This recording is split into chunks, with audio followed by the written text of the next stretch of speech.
खण्डमण्डलाकारं व्याप्तं येन चराचरं तत्पदं दर्शितं येन तस्मै श्रीगुरुवे नमः।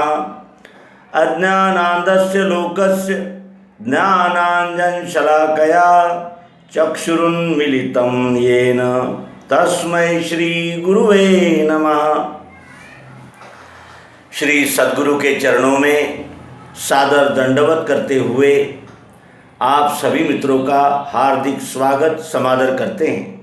मित्रों, श्री मायानंद जी चैतन्य ऐसा एक क्रांतिकारी मोड़ इस विश्वरूप परमात्मा में और इस विश्व चक्र में आया कि सभी प्रकार की कल्पनाएं, मानिंदियाँ, पंथ, मत, संप्रदाय, इनके अवांछित और जिसे कहते हैं कि विभाजित करने वाले मतों को तोड़कर विश्वरूप परमात्मा ही है, यह प्रत्यक्ष यथार्थ प्रयोग द्वारा सिद्ध कर दिया।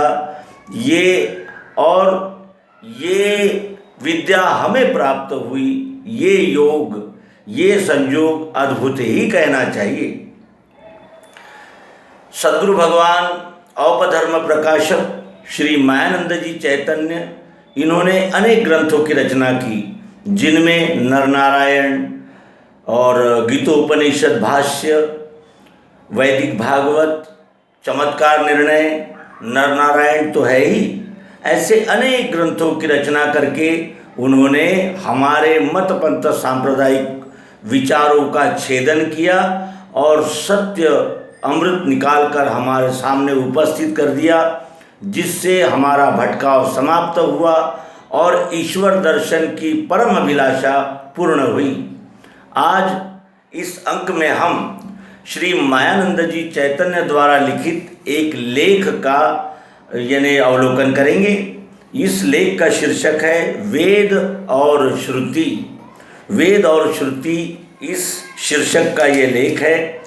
इस लेख संग्रह का प्रथम संस्करण सन 1941 में प्रकाशित हुआ था, जिसके संग्राहक व संपादक थे डॉक्टर श्रीधर रामचंद्र देसाई, स्वामी आनंद चैतन्य। ये विज्ञान नौका कार्यालय, जयाजी बाजार, ग्वालियर, मध्य प्रदेश, इन्होंने प्रकाशित किया था। और इसका द्वितीय संस्करण सन 1990 में प्रकाशित हुआ, जिसे अध्यात्म विज्ञानशाला, मानधाता, ओंकार जी, जिला खंडवा, इन्होंने प्रकाशित किया था। इसी लेख संग्रह से इस लेख को हम उद्धृत करते हैं और अपने सभी पाठकों से आग्रह करते हैं कि वे इस लेख का आनंद,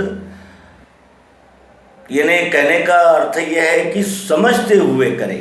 ऐसा नहीं है कि कोई भी लेख आया और हमने पढ़ सुन लिया और हो गया, ऐसा नहीं है, क्योंकि इस लेख में वेद, श्रुति, वैदिक धर्म और वैदिक धर्म के तत्व क्या है, सनातन धर्म और वैदिक धर्म में इसमें क्या अंतर है और इसका यानी सामंजस्य कैसे बैठाया जाता है, इस विषय में उन्होंने अत्यंत मार्मिक ऐसा प्रबोधन हमें इस लेख से किया है।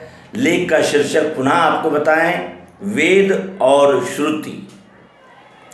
आर्य कुलोत्पन्न किसी भी व्यक्ति को पूछिए कि आप किस धर्म के हैं, तो वह अभिमान पूर्वक यही कहता है कि हम वैदिक धर्म के हैं।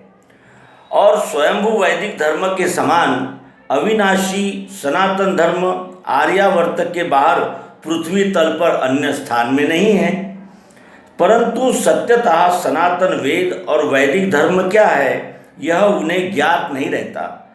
इस कारण वेदों का तत्व पूर्णतया ज्ञात न करके उस विषय में अनर्गल प्रलाप अर्थात वर्णन करके प्रसन्नता मानने वाले ज्ञान मार्ग इत्यादि सब मिथ्या बातें हैं, उन्हें देखने में क्या सार है। इस तरह का वाद करने वाले, फलाशा के कर्म करने वाले, स्वर्गादि ऐहिक भोगों को ही सर्वस्व समझने वाले जो मूढ़ लोग हैं, वे ऐश्वर्य और अनेक प्रकार के कर्म उपस्थित करने के हेतु काव्यालंकार आदि से संपन्न, अत्यंत मनोहर और भ्रम में डालने वाले प्रफुल्लित रोचक भाषण करते हैं, जिससे भोगेश्वरियों में आसक्त पुरुषों का चित्त आकर्षित होता है और जिससे अंतःकरण को एकाग्र करने वाली उनकी बुद्धि व्यवसायात्मिका अर्थात निश्चय युक्त नहीं होती। इससे वे दुख के भागी बन जाते हैं और प्रज्वलित अंगार पर लेटना, शरीर फुलाना, पृथ्वी में गाड़ लेना, शरीर पर से इंजन चलवा देना, अनेक प्रकार के विष भक्षण करना, 5-50 मन का पत्थर उठाना अथवा निज कर काटे सकल शरीरा, बाजीगर से कहन वीरा। इस तुलसीदास जी ने वर्णन किए हुए कर्मों को ही सनातन धर्म का जय तथा वैदिक धर्म समझाकर अपनी बुद्धिमंदता का पटल दूसरों पर भी डालकर उन्हें भी दुख सागर में डालने का पाप ग्रहण करते हैं।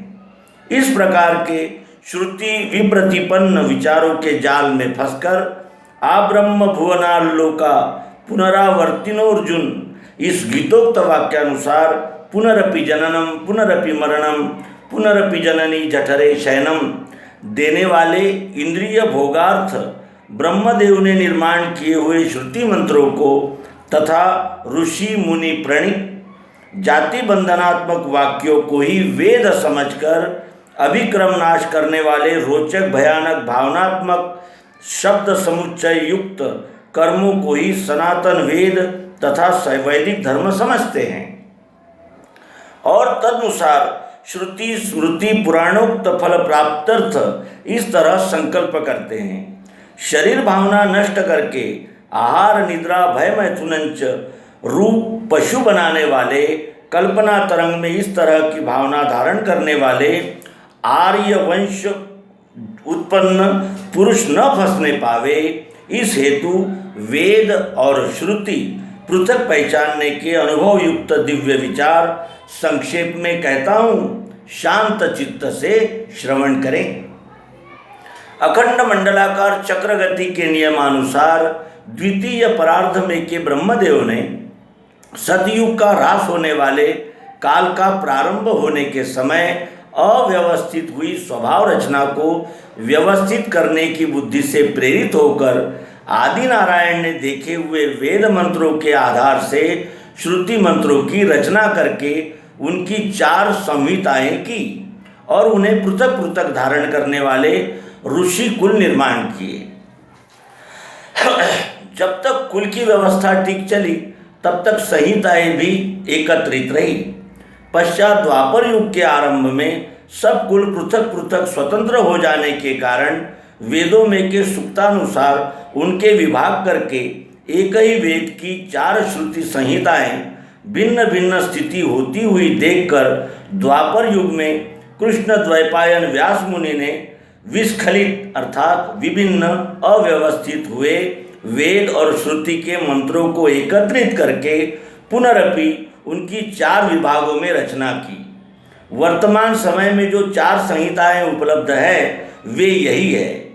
इन 4 संहिताओं में जो वेद मंत्र तथा श्रुति मंत्र है उन्हें आगामी काल में आने वाले सतयुग के हेतु पृथक पृथक कर देना ही आवश्यक तथा युक्त है। इसलिए प्रथम वेद का क्या स्वरूप है इसका विचार करें। भक्तत्यात्वनैनन्या शक्य अहमेव विधार्जुन, अहमेव विधोर्जुन ज्ञातुं द्रष्टुं च तत्वेन प्रवेष्टुं च परन्तप। गीतोपनिषद के इस सिद्धांतानुसार ज्ञातुम यानी स्वस्वरूप का अर्थात सत्तत्व का परोक्ष यथार्थ वर्णन दर्शित करने वाले जो मंत्र युक्ति साधन वही वेद मंत्र समझना चाहिए। इसे पुनः पढ़ें। गीतोपनिषद के इस सिद्धांतानुसार ज्ञातुम यानी स्वस्वरूप का अर्थात सत्वस्तु का परोक्ष यथार्थ वर्णन दर्शित करने वाले जो मंत्र युक्ति साधन वही वेद मंत्र समझना चाहिए। ऊर्ध्वमूल मधशाखम अश्वत्थम प्राहुर्व्ययम छंदांसी यस्य पर्णानि यस्तम वेद स वेदवित्। गीतोपनिषद के 15वें अध्याय का पहला श्लोक। इस श्लोक में वर्णन के अनुसार अश्वत्थ वृक्ष के यथार्थ स्वरूप का ज्ञान होवे, इस हेतु किए हुए प्रयत्न अर्थात शोध, अन्वेषण तथा प्राप्ति के चिन्ह दर्शित करने वाले छंदों को वेद मंत्र संज्ञा है। इसके लिए गीतोपनिषद नक्शा क्रमांक 1 ज्ञान वृक्ष देखना।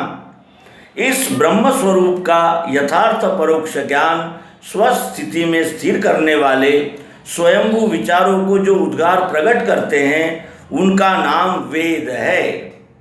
ये वेद मंत्र प्रथमतः विवस्वान नारायण ने देखे। जिन जिन छंदों के ऋषि नारायण हैं वे सब वेद मंत्र है।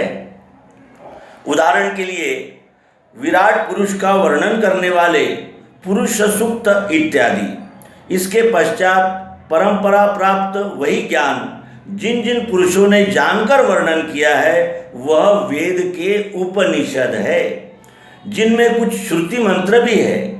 श्रीमद् शंकराचार्य जी ने श्रुत्यंतर्गत वेद दर्शित करने वाले 10 उपनिषद लेकर उनमें के श्रुति मंत्रों में के यज्ञ, दान, तपादि कर्मों के दोष बतलाने के हेतु भाष्य रचना की। वेदोक्त स्वधर्म के वैदिक अकर्म में दोष ही नहीं है, अर्थात उसकी निंदा नहीं हो सकती। संन्यास लेने पर भी वैदिक स्वभाव धर्म स्वयं श्रीमद् शंकराचार्य भी नहीं छोड़ सके। स्वभावजेन कौन्तेय निबद्धः स्वेन कर्मणा कर्तुं नेच्छसि यन्मोहात् करिष्यस्य वशोऽपि तत्। गीतोपनिषद 18वें अध्याय का 60वां मंत्र यहाँ उद्धृत किया गया है। यह गीतोपनिषद का श्लोक भी यही दर्शित करता है। वेद मंत्र चारों संहिता में है। वेदोक्त धर्म का कर्म अकर्म है, जिसका लक्षण ब्राह्मणस्य मुखमासीत् बाहुराजन्यकृतः उरु तदस्य यद्वैश्यः पदभ्यां शूद्रो जायत चातुर्वर्ण्यं मया सृष्टं गुणकर्म विभागशः तस्य कर्तारमपि मां विद्य कर्तारमव्ययम्। यह है इस ईश्वरी स्वयंभू वेदोक्त धर्म का अर्थात स्वधर्म का स्वभाव का खंडन कोई भी नहीं कर सकता, क्योंकि वेद ज्ञान से दिखने वाला दृश्य स्वयंभू रहता है। इसी कारण उसमें की स्वभाव रचना के अनुसार स्वकर्तव्य साधने वाले कर्मों को ही वास्तव रूप से वैदिक धर्म, अकर्म, स्वधर्म इत्यादि संज्ञाएं हैं। जो कर्म स्वभावज गुणानुसार रहते हैं उन्हीं को वस्तुतः स्वधर्म संज्ञा है। इस स्वधर्म में जिस समय मोह के योग से ग्लानि आती है उसी समय फिर उसका रहस्य प्रकट करके लोगों के सामने रखना पड़ता है। पुष्पिता वाणीवान वेदार्थवादियों की धुन में जिस समय अर्जुन श्रुति भी प्रतिपन्न बुद्धि में फंस गया, उस समय श्री कृष्ण जी ने वेदोक्त धर्म का तथा श्रुत्युक्त कर्म का सच्चा रहस्य कथन कर अर्जुन को स्वकर्मारूढ़ किया। इसका सारांश यह है कि स्वयंभू वस्तु दर्शन और तत्प्रीत्यर्थ प्रयत्न दर्शित करने वाले जो मंत्र है उन्हें वेद यह संज्ञा है। अर्जुन श्रुत्युक्त तथा स्मृत्युक्त भावनाओं में फंसकर श्रुत्युक्त कुलाचार अर्थात कर्म तथा स्मृत्युक्त जाति धर्म अर्थात विकर्म को ही सनातन वैदिक धर्म समझकर स्वधर्म का त्याग अर्थात स्ववर्ण का त्याग युद्ध भूमि से पलायन करने का इच्छुक था। इसीलिए श्री कृष्ण जी ने वैदिक तथा श्रुत्युक्त धर्म का यथार्थ स्वरूप अर्जुन को बतलाया। तब वह स्वधर्म पर आरूढ़ हुआ। वैदिक धर्म पर आरूढ़ हुए बिना मोह नष्ट नहीं हो सकता। ततः स्वधर्मं कीर्तिंच हित्वा पापम वाप्स्यसि।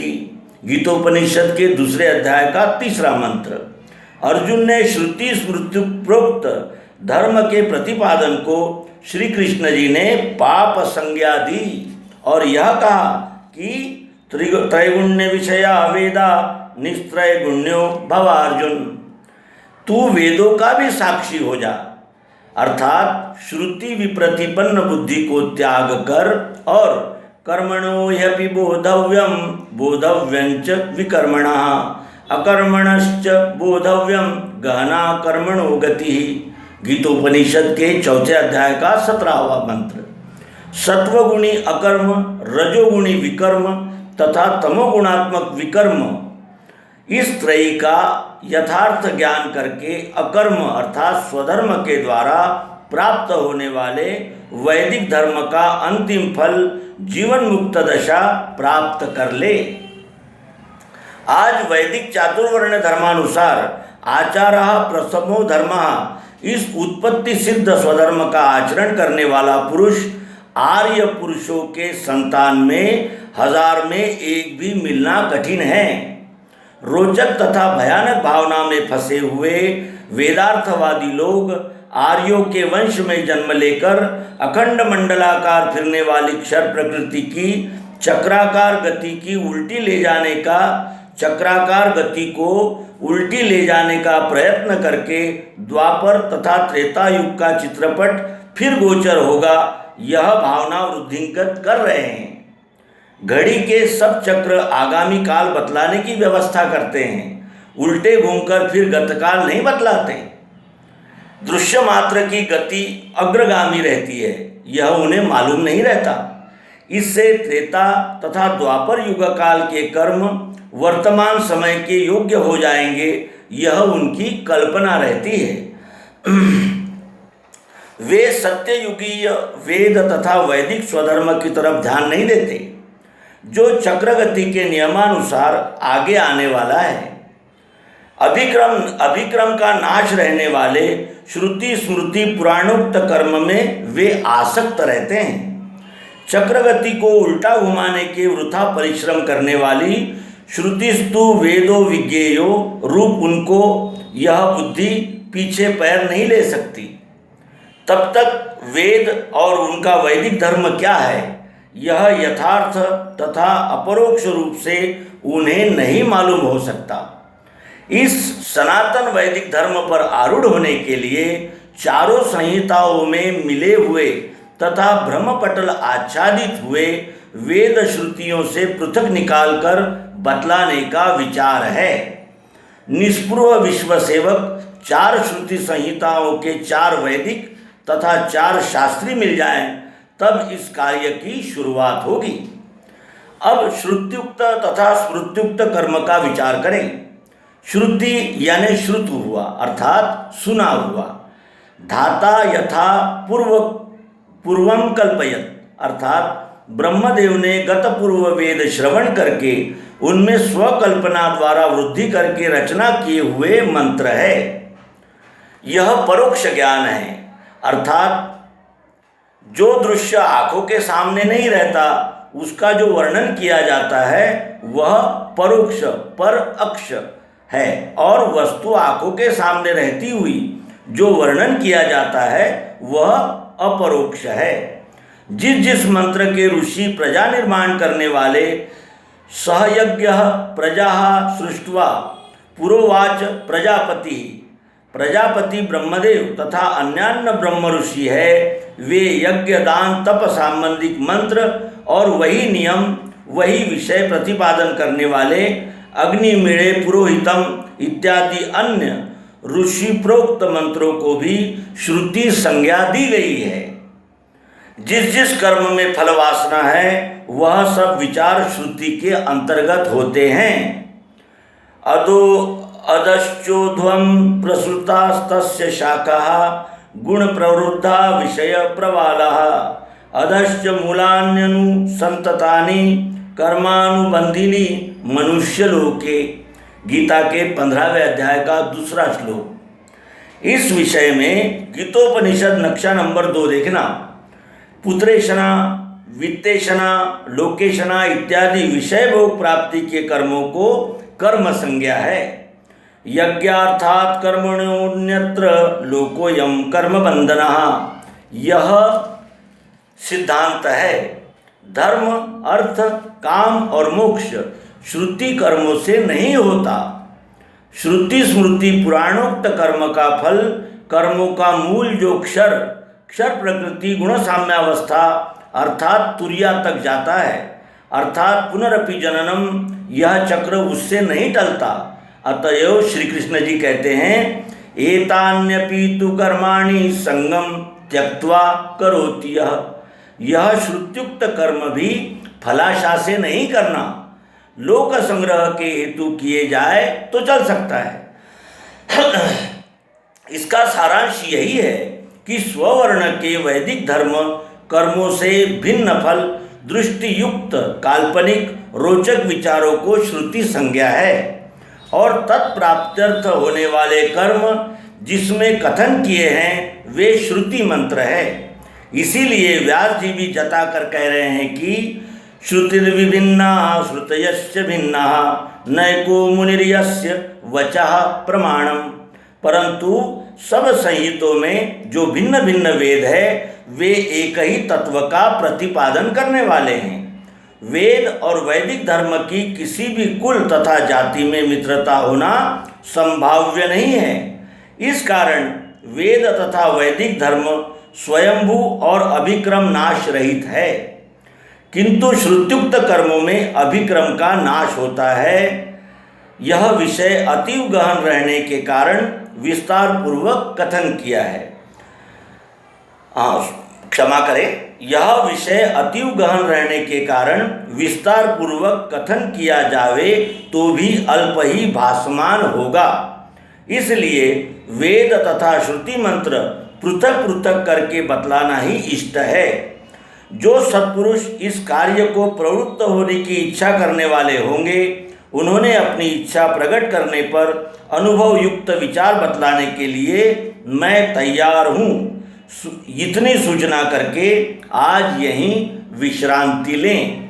इस प्रकार वेद और श्रुति शीर्षक से भगवान श्री मायानंद जी चैतन्य, इनके लेख संग्रह से हमें ये लेख प्राप्त हुआ है। इसका हम मनन चिंतन करें और अर्जुन की किंग कर्तव्य मूढ़ अवस्था और अपनी श्रुत्युक्त स्मृत्युक्त कर्मों में फंसी हुई बुद्धि, इनका भी विवेक विचार करने का यही प्रसंग है, समय है। ये कहते हुए इस अंक का समापन करेंगे। सभी को नर्मदे हर, त्रुटियों के लिए क्षमा और सभी का हार्दिक अभिनंदन है कि हम सत्मार्ग पर है। आज नहीं कल अपनी मंजिल तक हमें सभी को पहुंचना है। सद्गुरु कृपा और सर्वांग योग युक्ति द्वारा हम अवश्य ही अपने स्वस्वरूप को प्राप्त कर लेंगे। यह शुभ इच्छा अपने सहित सबको देते हुए नर्मदे हर, सद्गुरु भगवान की जय, विश्वरूप परमात्मा की जय।